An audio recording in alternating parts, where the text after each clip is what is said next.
اللہ کا احسان ہے جو ہم کو مل گیا، آمیر اسٹوڈیو، آمیر اسٹوڈیو۔ الحمد للہ وکفى وسلام علی عباده الذین اصطفى، اما بعد فاعوذ باللہ من الشیطان الرجیم، بسم اللہ الرحمن الرحیم۔ يا أيها الذين آمنوا كتب عليكم الصيام كما كتب على الذين من قبلكم لعلكم تتقون أياما معدودات۔ وقال تعالى: شهر رمضان الذي أنزل فيه القرآن هدى للناس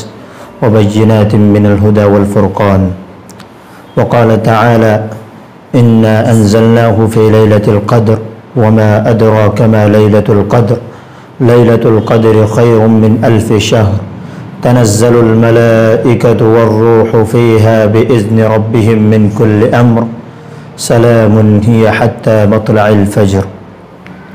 صدق اللہ مولانا العظیم۔ محترم حضرات اور بزرگان ملت، عزیز بھائیوں اور دوستوں، اللہ تبارک و تعالیٰ کا بہت بڑا احسان ہے کہ اللہ تبارک و تعالیٰ نے ہمیں رمضان کے بالکل قریب پہنچا دیا۔ بس اب صرف چند گھنٹوں کی بات ہے کہ ہم چند گھنٹوں کے بعد ماہ مبارک کے اندر داخل ہو جائیں گے۔ اس ماہ مبارک کے اندر اللہ تبارک و تعالیٰ کا جتنا تقرب بندہ حاصل کر سکتا ہے وہ بقیہ مہینوں کے اندر نہیں کر سکتا ہے۔ میں نے ابھی قرآن کریم کی چند آیتیں تلاوت فرمائی۔ تلاوت کلام پاک کے اندر سب سے پہلی آیت جو ہے سورہ بقرہ کی ایک آیت ہے، جس کے اندر اللہ تبارک و تعالیٰ ارشاد فرماتے ہیں کہ ایمان والو، تم پر اللہ تبارک و تعالیٰ نے روزے فرض کیے جیسے کہ تم سے اگلی امتوں کے اوپر فرض کیے گئے۔ اب روزے کا مقصد اس آیت کریمہ کے اندر اخیر میں یہ بیان فرمایا لعلکم تتقون، تاکہ تم تقوی حاصل کر لو، تمہیں تقوی حاصل ہو جائے اور تم اللہ تبارک و تعالیٰ کے محبوب اور مقبول بندوں کے اندر شامل ہو جاؤ۔ اللہ تبارک و تعالیٰ نے اس آیت کریمہ کے اندر دو باتیں ارشاد فرمائی۔ ایک تو یہ کہ تم پر روزے فرض کیے گئے، اس کے اندر تم خاص نہیں ہو، یعنی تم پہلے امت نہیں ہو کہ تمہارے اوپر یہ روزے فرض کیے گئے ہوں، بلکہ تم سے پہلے بھی تمام کی تمام امتوں کے اوپر یہ روزے فرض کیے گئے۔ یہ بات کہہ کر اللہ تبارک و تعالیٰ نے بوجھ ہلکا کر دیا، اور مشقت جب اجتماعی طور پر ہوتی ہے تو پھر آدمی کو اٹھانے کے اندر اور برداشت کرنے کے اندر اس کو کوئی بوجھ اور مشقت محسوس نہیں ہوتی ہے۔ اور روزے کا مقصد یہ ہے کہ تمہیں تقوی حاصل ہو جائے، بلکہ قرآن کریم کے اندر جہاں کہیں بھی کوئی بھی عبادت کا تذکرہ آیا ہے اس کا مقصد یہی بتایا ہے تاکہ تمہیں تقوی حاصل ہو جائے۔ آپ چاہے نماز کو اٹھا کر دیکھ لیں، روزے کو اٹھا کر دیکھ لیں، حج کو اٹھا کر دیکھ لیں، زکوٰۃ کو اٹھا کر دیکھ لیں، ہر ایک کے پیچھے اللہ تبارک و تعالیٰ نے یہ مقصد بیان کیا تاکہ بندہ تقوی حاصل کر لے، اور تقوی کے ذریعے بندہ جو ہے اللہ تبارک و تعالیٰ کی خاص تعلق حاصل کر لیں، اور اس خاص تعلق کی بنیاد کے اوپر پھر بندہ جو ہے جنت کا مستحق بن جائے۔ دوسری آیت کریمہ جو میں نے بیان فرمائی، جس کو رمضان المبارک کے ساتھ خاص تعلق حاصل ہے، شہر رمضان الذی انزل فیہ القرآن، یہ وہ مہینہ ہے جس کے اندر اللہ تبارک و تعالیٰ نے قرآن کریم کو اتارا۔ قرآن کریم کیا ہے؟ وہ لوگوں کے لیے ہدایت بھی ہے، اور اس ہدایت کو اللہ تبارک و تعالیٰ نے اس کے اندر کھول کھول کر بیان کیا ہے۔ تو رمضان کا مہینہ جو ہے اس کو خاص طور پر قرآن کریم کے ساتھ خاص تعلق حاصل ہے، کیونکہ اللہ تبارک و تعالیٰ نے لوح محفوظ سے جو ہے قرآن کریم کو آسمان دنیا تک، یعنی پہلے آسمان تک جو ہے وہ شب قدر کے اندر نازل فرمایا۔ پھر وہاں سے جو ہے اللہ تبارک و تعالیٰ نے نبی کریم صلی اللہ علیہ وسلم کے اوپر جب جیسی جیسی ضرورت پڑی اس کے مطابق اللہ تبارک و تعالیٰ نے تھوڑا تھوڑا کر کے اتارا ہے 23 سال کی مدت کے اندر۔ تو قرآن کریم نے جو نقشہ کھینچا ہے رمضان المبارک کا، اس کے اندر سب سے پہلی بات جو بیان فرمائی وہ یہ بیان فرمائی کہ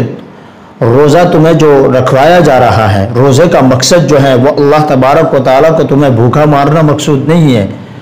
اور نہ اللہ تبارک و تعالیٰ کے خزانے کے اندر نعوذ باللہ کوئی کمی آ گئی تاکہ تمہیں بھوکا مار کر اللہ تبارک و تعالیٰ اپنے خزانے کو محفوظ کر لے، یہ ہرگز ایسا نہیں ہے، بلکہ روزے کے اندر بھی اللہ تبارک و تعالیٰ کا مقصد یہی ہے کہ بندہ جو ہے گناہوں بھری زندگی سے توبہ کر لے، اور اس کے اندر سب سے بڑی بات یہ ہے کہ تقوی حاصل کرنے کے بعد بندہ جو ہے اللہ تبارک و تعالیٰ سے جتنا قریب تر ہو جاتا ہے اتنا کسی اور چیز کے ذریعے اللہ تبارک و تعالیٰ کا قرب حاصل نہیں کر سکتا ہے۔ بندہ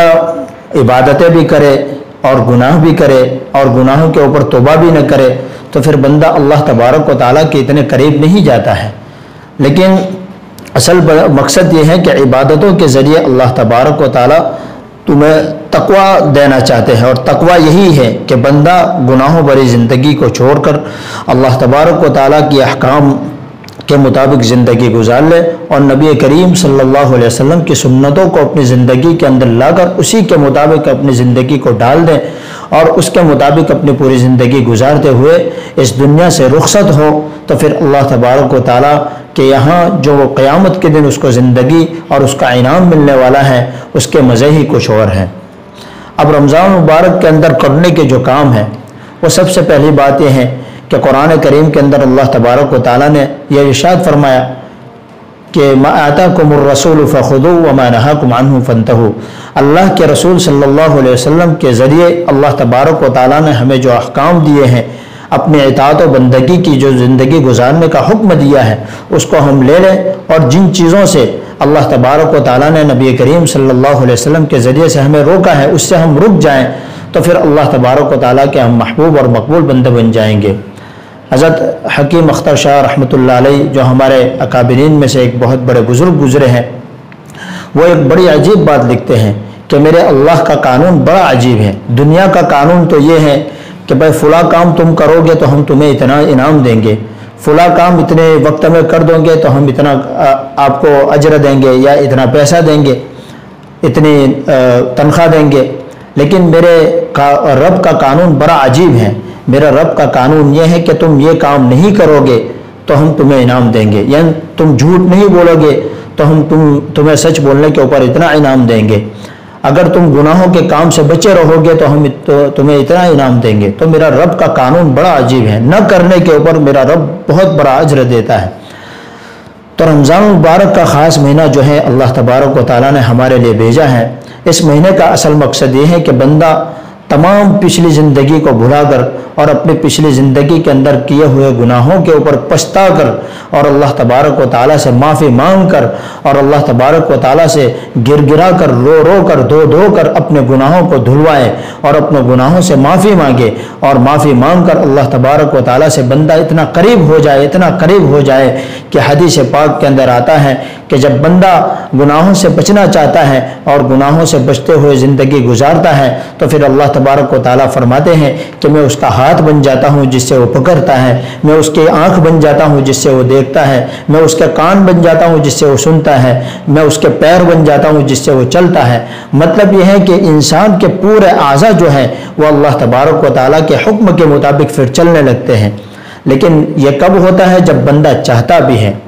کیونکہ اللہ تبارک و تعالیٰ خود فرماتے ہیں ان اللہ لا یغیر ما بقوم حتی یغیروا ما بانفسہم، کہ جب تک بندہ دل کے اندر نہیں لیتا ہے کہ مجھے سدھر جانا ہے، مجھے گناہوں کی زندگی چھوڑ دینا ہے اور اللہ تبارک و تعالیٰ کی اطاعت و فرما برداری والی زندگی گزارنی ہے، تب تک اللہ تبارک و تعالیٰ بھی پھر اس کے لیے راستے ہموار نہیں کرتے ہیں۔ لیکن جب بندہ دل کے اوپر تھام لیتا ہے، دل کے اوپر لے لیتا ہے کہ مجھے اب گناہوں سے زندگی ہٹانی ہے اور اپنے آپ کو گناہوں سے بچاتے ہوئے اللہ تبارک و تعالیٰ کی احکام کی فرما برداری کرتے ہوئے نبی علیہ الصلوۃ والسلام کے اسوے کو اپنا اسوہ بنا کر زندگی گزارنا ہے، تو پھر اللہ تبارک و تعالیٰ جو ہے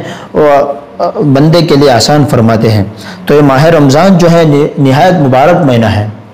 جس کے دن کے اندر اللہ تبارک و تعالیٰ نے روزوں کو فرض کیا ہے، اور تراویح کو رات کے اندر سنت مؤکدہ قرار دیا ہے۔ دیکھو ایک یہاں ضروری بات یہ ہے کہ تراویح پڑھنا ایک مستقل سنت ہے اور اس کے اندر قرآن پڑھنا ایک مستقل سنت ہے۔ یہ مسئلہ غور سے آدمی کو سننا چاہیے اور اس کے اوپر غور فکر کرنا چاہیے، اور اگر نہیں سمجھ پڑتی ہیں تو اپنے ملنے جلنے علماء سے اس کے بارے میں آدمی کو رجوع کرنا چاہیے، ورنہ آج کل لوگ یہی انتظار میں رہتے ہیں کہ کہاں جلدی ہو جاتی ہے وہاں ہم پڑھ کے نکل جائیں، اور کہاں علم طرح سے ہوتی ہے وہاں ہم پڑھ کے نکل جائیں۔ دوستو مستقل اللہ تبارک و تعالیٰ نے حضرت جبرائیل علیہ السلام کو یہ ڈیوٹی پر لگا رکھا تھا کہ رمضان المبارک کے اندر وہ آپ علیہ السلام کے ساتھ مل کر دور کیا کرتے تھے، قرآن کریم کو سنا کرتے تھے اور آپ علیہ السلام ان کو سناتے تھے۔ تو رمضان المبارک کے اندر جو ہے خاص تعلق حاصل ہے قرآن کریم کو، اس لیے آدمی کو خود بھی بہت اس کی تلاوت کرنی چاہیے اور جو ہے قرآن کریم کو تراویح کے اندر سننے کا شوق اور جذبہ رکھنا چاہیے، کیونکہ ہمیں پوری زندگی کے اندر یہ ایک ہی موقع ملتا ہے کہ تراویح کے اندر اور نماز کے اندر ہم قرآن سنیں، ورنہ عام نمازوں کے اندر ہمارے یہاں تو مختصر تلاوت ہوتی ہے، مختصر قرات ہوتی ہے۔ تو اللہ تبارک و تعالیٰ نے یہ خاص مہینہ ہمیں اسی لیے عطا کیا ہے کہ ہم اس کے اندر اللہ تبارک و تعالیٰ کی جتنی عبادت ہو سکے، جتنی اس کی فرما برداری ہو سکے، جتنے قرآن کریم کی تلاوت ہو سکے، جتنے ذکر و اذکار ہو سکے ہم کریں۔ تو رمضان المبارک کے اندر جو ہے اللہ تبارک و تعالیٰ نے دن کے اندر روزوں کو فرض کیا اور تراویح کو رات کے اندر جو ہے شب بیداری جو ہے اس کے اندر اللہ تبارک و تعالیٰ نے اس کو مسنون قرار دیا، سنت مؤکدہ ہے یہ۔ تو اس رات کے اندر جو ہے اس مہینے کے اندر اللہ تبارک و تعالیٰ نے خاص رات بھی ہمیں عطا کی ہے، شب قدر۔ اب شب قدر کے بارے میں مختلف روایت ہے، وہ 21، 23، 25، 27 اور 29 کبھی بھی ہو سکتی ہیں، لیکن آج کل ہمارا ایک رواج ہو چکا ہے کہ ہم 27 کی رات کو ہی جاگ لیتے ہیں۔ خیر جو بھی اللہ تبارک و تعالیٰ کی طرف سے توفیق مل جائے تو اس کے بارے میں ہمیں فکر کرنی چاہیے۔ تو اس مہینے کے اندر اللہ تبارک و تعالیٰ نے خاص رات عطا کی ہے، اس رات کے اندر عبادت کرنے کا ثواب 1000 سال عبادت کرنے کے برابر ہے۔ لیلۃ من الف شہر، 1000 سال کے برابر جو ہے 1000 مہینے کے برابر جو ہے ثواب عبادت کرنے کا ثواب ملتا ہے، اور اس کے اندر جو ہے 70 گنا زیادہ ایک نیکی کے اوپر اللہ تبارک و تعالیٰ ثواب عطا کرتے ہیں۔ اس کے اندر جو ہے اللہ تبارک و تعالیٰ کی طرف سے مغفرت اور رحمت اور جہنم سے آزادی کے وعدے ہیں۔ پہلا عشرہ جو ہے رحمت کا ہے، دوسرا عشرہ مغفرت کا ہے، اور تیسرا عشرہ جہنم سے آزادی کا ہے۔ اسی لیے حدیث پاک کے اندر آتا ہے کہ اس مہینے کے اندر 4 چیزوں کی زیادہ سے زیادہ کثرت کرنی چاہیے: کلمہ طیبہ، استغفار، جنت کی طلب اور دوزخ سے پناہ مانگنی چاہیے۔ اب کون سا بندہ ایسا ہے جس کو جنت کی طلب نہ ہو اور اس کو جہنم سے آزادی نہیں چاہیے؟ دوستو قیامت کے دن جو ہے اللہ تبارک و تعالیٰ جب میدان حشر قائم فرمائیں گے، میدان حشر کا جو حشر ہوگا اور میدان حشر کے اندر جو ہولناکیاں ہوگی وہ ہم سنتے ہیں احادیث کی روشنی کے اندر کہ بڑے بڑے انبیاء حضرت آدم سے لے کر سیدنا محمد رسول اللہ صلی اللہ علیہ وسلم کو چھوڑ کر جتنے بھی انبیاء ہیں وہ تمام کے تمام انبیاء تھر تھر کانپتے ہوں گے، اور میدان حشر کے اندر جب اللہ تبارک و تعالیٰ جب میدان قائم کریں گے تو ہر ایک بندہ اپنے اعمال کے اپنے بدعمالیوں کے بقدر، کوئی تخنوں کے بل اور کوئی گھٹنوں کے برابر، کوئی کمر کے برابر، کوئی گردن کے بل پسینوں کے اندر شرابور ہوگا۔ تو ایسی حالت کے اندر نبی کریم صلی اللہ علیہ وسلم پھر تمام کی طرف سے سفارش فرمائیں گے۔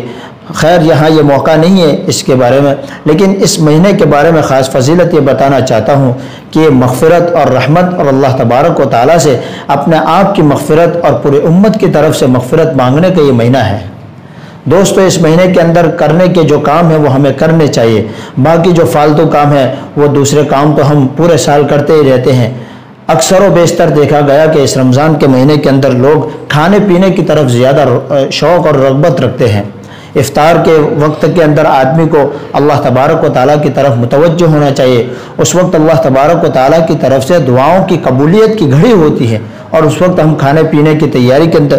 ہونا چاہیے، لیکن جتنا ہو سکے آدمی جلد از جلد اپنے کاموں سے فارغ ہو کر جتنا ہو سکے اپنا وقت عبادتوں کے اندر اللہ تبارک و تعالیٰ سے اپنے آپ کی اور اپنے پوری امت محمدیہ کی طرف سے مغفرت مانگنے کے اندر، توبہ سے گناہوں سے توبہ مانگنے کے اندر، اور اللہ تبارک و تعالیٰ سے اپنا خاص تعلق بنانے کے اندر گزارنا چاہیے۔ کیونکہ اللہ تبارک و تعالیٰ اس مہینے کے اندر باقاعدہ فرشتوں کا لگا دیتے ہیں کہ تم اپنی عبادت سے فارغ ہو جاؤ اور جو میرے بندے مجھ سے مانگتے ہیں ان کی دعاؤں کے اوپر آمین کہو۔ یہ اللہ تبارک و تعالیٰ کی طرف سے اعلان ہوتا ہے، فرشتوں کو یہ باقاعدہ حکم ہو جاتا ہے، اور اس کے اندر اللہ تبارک و تعالیٰ سے مغفرت اور رحمت مانگنے کی طرف اللہ تبارک و تعالیٰ خود فرماتے ہیں وَسَارِعُوا إِلَى مَغْفِرَةٍ مِّن رَبِّكُمْ وَجَنَّةٍ عَرْضُهَا السَّمَاوَاتُ وَالْأَرْضُ، کہ اللہ تبارک و تعالیٰ کی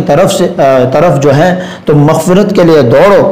اور اس کی جنت کی طرف دوڑو جس کی لمبائی اور چوڑائی جو ہے زمین و آسمان سے کہیں زیادہ ہے۔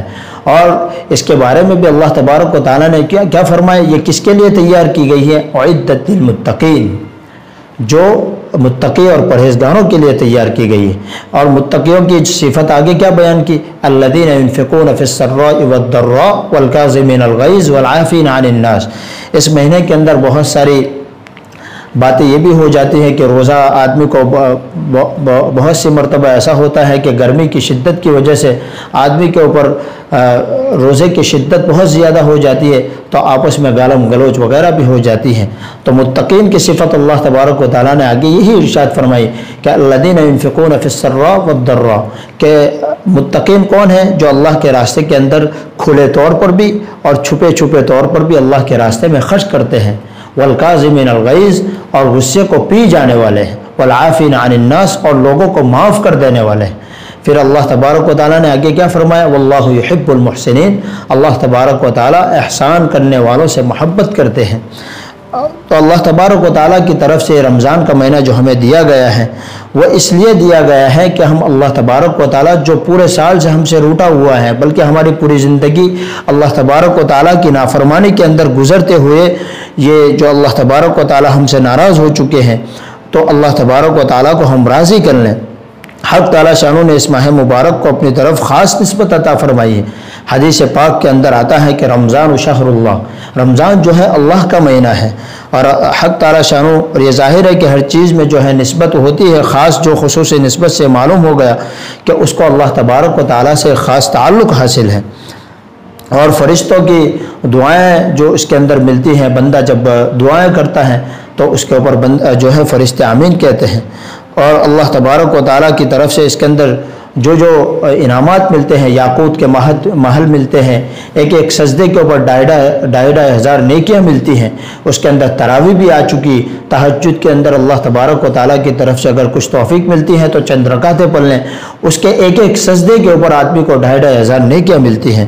دعا کی قبولیت اور شیطان کی گرفتاری اس کے اندر ہوتی ہے۔ چنانچہ حضرت علی رضی اللہ تعالیٰ عنہ سے روایت ہے کہ جب رمضان شریف کی پہلی رات ہوتی ہے تو سرکار دو عالم صلی اللہ علیہ وسلم لوگوں سے خطاب کرنے کے لیے کھڑے ہوئے اور اللہ کی حمد و ثنا کرنے کے بعد ارشاد فرمایا، اے لوگو،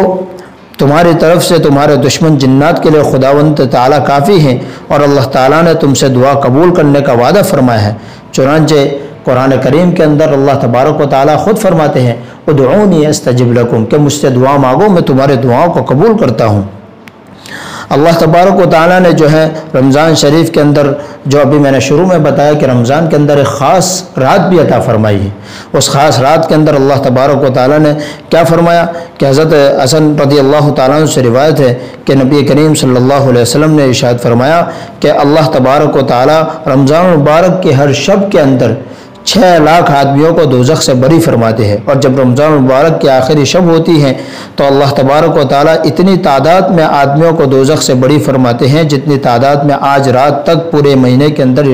آزاد فرماتے ہیں۔ یہ ترغیب و ترہیب کی ایک روایت ہے جو حضرت حسن رضی اللہ تعالیٰ عنہ نے بیان فرمائی۔ اس لیے آدمی کو چاہیے کہ شروع اشرا جو ہیں اللہ تبارک و تعالیٰ سے کی طرف سے رحمت کا ہوتا ہے۔ رحمت کن لوگوں کے لیے ہے وہ ہم سنتے ہی رہتے ہیں، فضائل اعمال کے ذریعے، علماء کے ذریعے، علماء کے بیانات کے ذریعے ہم سنتے رہتے ہیں۔ اور پھر درمیانی اشرا جو ہمارے لیے بیان فرمایا وہ مغفرت کا ہے، اور تیسرا اشرا جو فرمایا وہ جہنم سے آزادی کا ہے۔ اصل میں آدمی کا مقصد یہی ہوتا ہے کہ پوری زندگی ہم نیک اعمال اسی لیے کرتے ہیں کہ ہمیں ایمان کے اوپر موت نصیب ہو جائے، اور ایمان کے اوپر موت نصیب ہو جانے کے بعد اللہ تبارک و تعالی ہمیں جنت کے اندر داخلہ نصیب فرما دے۔ تو یہ رمضان المبارک جو ہے سیزن ہے، نیکیوں کے کمانے کا۔ ہم دیکھتے ہیں کہ ہر ایک چیز کی سیزن ہوتی ہے، جیسے اناج کی ہوتی ہے، گیہوں چاول کی ایک سیزن ہوتی ہے، اسی طرح ہر چیز کی ایک سیزن ہوتی ہے جس کے اندر جس لائن کا بیپاری ہوتا ہے وہ بیپاری اس سیزن کے اندر اپنا کھانا پینا تک چھوڑ دیتا ہے کہ بھائی کھانا پینا تو ہم زندگی پر کھاتے رہیں گے، لیکن یہ سیزن ایسی ہے کہ اس کے اندر اگر ہم نے نہیں کمایا تو ہم پورے سال پریشان رہیں گے۔ تو یہ رمضان مبارک کی جو سیزن ہے اللہ تبارک و تعالیٰ کی طرف سے ہمیں سیزن عطا کی گئی۔ یہ سیزن جب تک ہم سیزن کے طور پر استعمال کریں گے تو ہم فائدہ اٹھائیں گے، ورنہ جو ہے اللہ تبارک و تعالیٰ کی طرف سے پھر ہم محروم کر دیے جائیں گے۔ اس کے اندر جو ہے اللہ تبارک و تعالیٰ کی طرف سے روزے داروں کا جو اکرام ہے وہ اکرام اللہ تبارک و تعالیٰ نے نبی کریم صلی اللہ علیہ وسلم کے ذریعے بخاری شریف کی ایک روایت ہے جس کے اندر نبی کریم صلی اللہ علیہ وسلم نے ارشاد فرمایا کہ جنت کا ایک دروازہ ہے جس کا نام ریان ہے، قیامت کے دن اس میں سے روزے دار لوگ داخل ہوں گے اور اس کے اندر سے گزریں گے، اس کے سوا کوئی بھی بندہ اس دروازے کے اندر سے داخل نہیں ہو سکے گا۔ تو آواز دی جائے گی کہ روزہ رکھنے والے کہاں ہیں، روزے دار کہاں ہیں؟ تو وہ کھڑے ہو جائیں گے، ان کے سوا کوئی بھی اس کے اندر سے داخل نہیں ہو سکیں گے۔ جب وہ روزے دار داخل ہو جائیں گے تو پھر وہ دروازہ بند کر دیا جائے گا۔ تو اللہ تبارک و تعالیٰ کی طرف سے روزے داروں کا یہ اکرام ہے۔ اب یہ رمضان مبارک کی قدر کس طرح کرنی چاہیے؟ ہمارے اسلاف کے اندر بہت سارے ہمارے اکابرین ایسے گزرے ہیں جنہوں نے پورے رمضان کے اندر 63 قرآن، بلکہ کسی نے تو 61 بھی کیے ہیں، کسی نے پورے رمضان میں روزانہ ایک قرآن بھی ختم کیا ہے۔ ایسے واقعات بھی ہیں ہمارے اکابر، ہمارے اسلاف دیوبند کے اندر یہ واقعات بھی گزرے ہیں۔ چنانچہ امام ابو حنیفہ رحمۃ اللہ علیہ کے بارے میں آتا ہے کہ وہ تراویح کا ایک قرآن ختم کرتے تھے، تہجد کے اندر ایک قرآن ختم کرتے تھے، اور تراویح کے اندر پورا ایک قرآن ختم کرتے تھے، تہجد کے اندر ایک قرآن ختم کرتے تھے، اور روزانہ کا دن کے اندر دن رات میں ملا کے روزانہ ایک قرآن ختم کرتے تھے۔ اس طرح پورے رمضان کے اندر وہ 63 قرآن ختم کیا کرتے تھے۔ اب روزے دار کے لیے اللہ تبارک و تعالیٰ نے اور بھی بہت سارے وعدے فرمائے۔ چنانچہ بخاری شریف کے اندر نبی کریم صلی اللہ علیہ وسلم نے ارشاد فرمایا کہ للصائم فرحتان اذا افطر فرح واذا لقي ربه فرح بصومه، کہ روزے دار آدمی کے لیے دو خوشیاں، جب وہ روزہ افطار کرتا ہے اس وقت بھی اس کو خوشی ملتی ہے،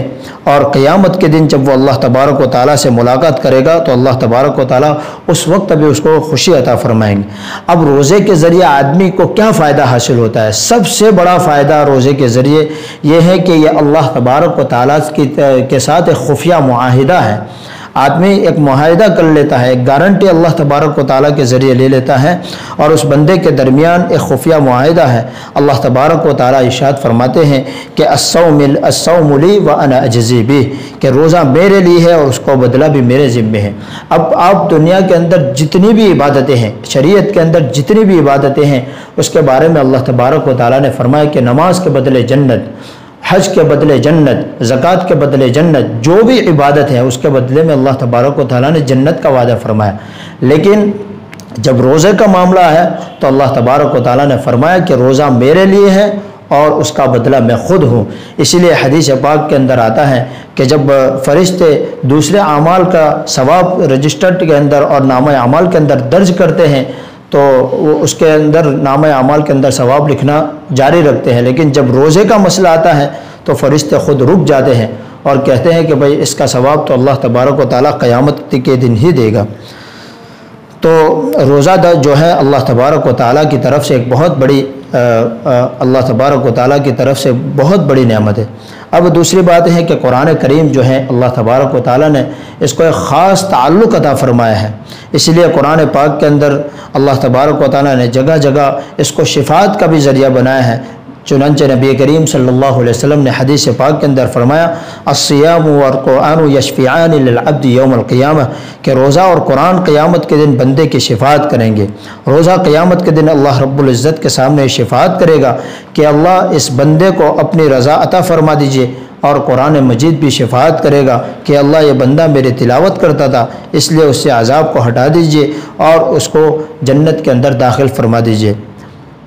دنیا کے اندر ہم دیکھتے ہیں کہ ہر چیز کی جو ہے اللہ تبارک و تعالیٰ کی طرف سے ہر بندے کو ہر لائن کے اعتبار سے سیزن عطا کی گئی، تو یہ جو ہے نیکیوں کا سیزن ہے، اور آپ کو ہر طرف سے ہم دیکھتے ہیں کہ بندہ جو ہے اس سیزن کے اندر جتنا بھی ہو سکتا ہے سمیٹنے کی کوشش کرتا ہے، تو یہ جو ہے نیکیوں کا سیزن ہے۔ رمضان المبارک کے اندر جتنا بھی ہو سکے اپنے آپ کو گناہوں سے بچانے کی کوشش کریں، اپنے آپ کو اللہ تبارک و تعالیٰ کی نافرمانیوں سے بچانے کی کوشش کریں، اور اللہ تبارک و تعالیٰ کی طرف سے اپنے گناہوں کے اوپر رو دھو کر اتنا مانگے کہ اللہ تبارک و تعالیٰ جو ہے پھر بندوں کی قدر بھی اتنی کرتے ہیں۔ ان ربنا لغفور شکور، کہ ہمارے رب جو ہے بخشنے والے بھی ہیں اور بندوں کی قدردانی بھی کرنے والے ہیں۔ دوستو ہم دیکھتے ہیں کہ آج ہمارے اوپر کتنے حالات ہیں۔ اب اس حالات کے اوپر میں 2-3 منٹ بات کرتا ہوں، اس کے بعد اپنی بات ختم کرتا ہوں۔ کہ حالات جو ہیں وہ اس طرح کے ہیں، زمین و آسمان کے تیور بتا رہے ہیں کہ اللہ تبارک و تعالی ہم سے ناراض ہے۔ اب اللہ تبارک و تعالی ناراض ہیں اور ناراضگی کی وجہ سے ہمیں پکڑ میں لیے ہوئے ہیں، اور حالات دن بدن بگڑتے جا رہے ہیں، سدھرنے کے بجائے اور حالات موافق ہونے کے بجائے دن بدن بگڑتے جا رہے ہیں، اور ہماری بے توجہ اتنی ہے کہ ہم مساجد سے دور کر دیے گئے، پھر بھی ہم اپنے گھروں میں بیٹھ کر اللہ تبارک و تعالیٰ کی طرف رجوع ہونے کے لیے تیار نہیں ہیں، بلکہ ہم روڈ کے اوپر نکل کر ہم تماشا کر رہے ہیں، شو کر رہے ہیں، اور نہ جانے کیسی کیسی حرکتیں کر رہے ہیں، جس کی وجہ سے ہم اللہ تبارک و تعالیٰ کی نظر کے اندر بھی ہم ذلیل ہو رہے ہیں، اور دنیا کی نظروں کے اندر بھی ہم ذلت اور رسوائی کا ذریعہ بن رہے ہیں۔ دوستو سب سے بڑی بات یہ ہے کہ ان حالات کے اندر ہم اللہ تبارک و تعالیٰ کو جتنا ہو سکے راضی کرنے کی کوشش کریں، کیونکہ جب تک اللہ راضی ہے تب تک ہمارا دنیا کے اندر بھی بیڑا پار ہے، اور آخرت کے اندر بھی ہمارا بیڑا پار ہو جائے گا، آخرت کی منزل بھی ہماری سنور جائے گی۔ دوستو یہ لاک ڈاؤن کا جو زمانہ ہے، ہمیں اللہ تبارک و تعالیٰ کی طرف سے بڑی غنیمت کا اور بڑی اللہ تبارک و تعالیٰ کی طرف رجوع ہونے کا بڑا چانس ملا ہے۔ اس کے اندر بندہ جتنا بھی ہو سکے اپنے آپ کو اللہ تبارک و تعالیٰ کی طرف گرگرائیں، روئے اور دھوئیں، اور اللہ تبارک و تعالیٰ کی طرف اپنے آپ کو رجوع کریں، اور اپنی طرف سے اور پورے امت محمدیہ صلی اللہ علیہ وسلم کی طرف سے گناہوں کی معافی مانگیں کہ اللہ پورے زمین کے اوپر سب سے زیادہ گنہگار میں ہوں، اور میری وجہ سے یہ حالات ہے۔ ہر ایک بندہ جب اپنے بارے میں یہ سوچنے لگے گا تو پھر اس کو کسی کو کچھ کہنے کی ضرورت نہیں آئے گی، ورنہ ہمارے علماء چیخ چیخ کر تھک گئے بیچارے، نہ جانے کیسے دھوپوں کے اندر ہم پورے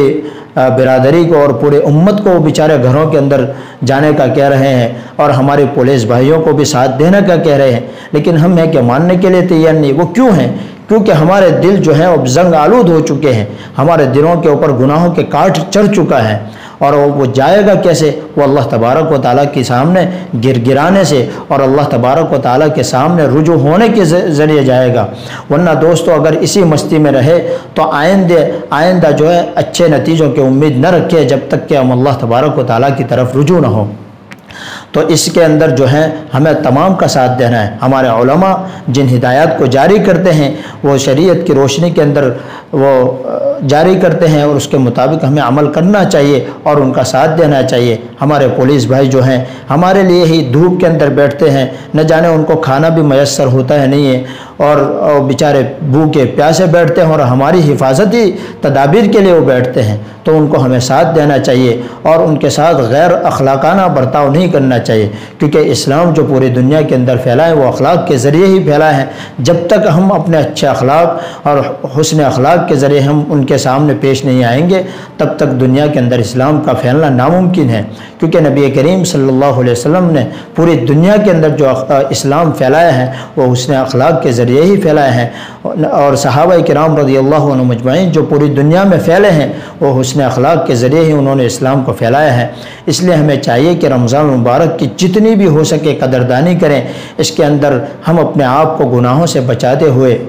اور اللہ تبارک و تعالیٰ کی طرف رجوع ہوتے ہوئے جتنا ہو سکے کلمہ طیبہ کی کثرت کریں، استغفار کی کثرت کریں، اللہ تبارک و تعالیٰ سے جنت کی طلب کریں اور جہنم سے آزادی کا پروانہ مانگیں۔ دعا ہے کہ اللہ تبارک و تعالیٰ ہمیں رمضان المبارک کی خوب قدردانی کی توفیق عطا فرمائے، اور سب سے بڑی بات یہ ہے کہ پورے امت محمدیہ بھی پریشان ہیں۔ پورے امت محمدیہ صلی اللہ علیہ وسلم کے لیے ہم اللہ تبارک و تعالیٰ سے اس کے عرش کے واسطے سے، نبی علیہ الصلوۃ والسلام کے واسطے سے، صحابہ کرام کے واسطے سے ہم اللہ تبارک و تعالیٰ سے مانگیں کہ اللہ اللہ ہم رحم کے قابل ہیں، ہم آزمائے جانے کے قابل نہیں ہیں، ہمارے حال کے اوپر رحم فرما، اور ہم نے آج تک جتنے بھی آپ کی نافرمانی کی ہے ان تمام کو معاف فرما کر یہ پورے امت کے اوپر سے اور پوری انسانیت کے اوپر جو حالات آئے ہوئے ہیں اور خاص طور پر جو وبا پھیلی ہوئی ہے اس کو دور فرما دیجئے۔ آپ رحیم ہیں، کریم ہیں، اسی امید کے ساتھ ہم آپ سے مانگتے ہیں، ورنہ یہ ہاتھ اٹھائے جانے کے قابل نہیں، یہ زبان مانگنے کے قابل نہیں، کیونکہ ہم آپ کی نعمتیں کھا کھا کر ہی آپ کی ناشکری کرتے ہیں۔ اس لیے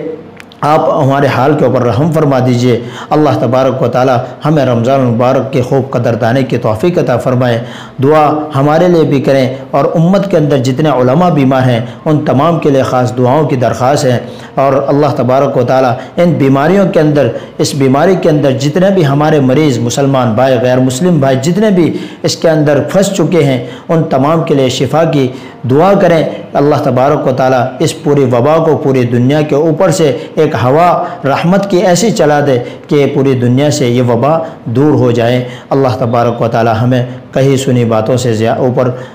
تمام کو عمل کرنے کی توفیق عطا فرمائے۔ وآخر دعوانا ان الحمد للہ رب العالمین۔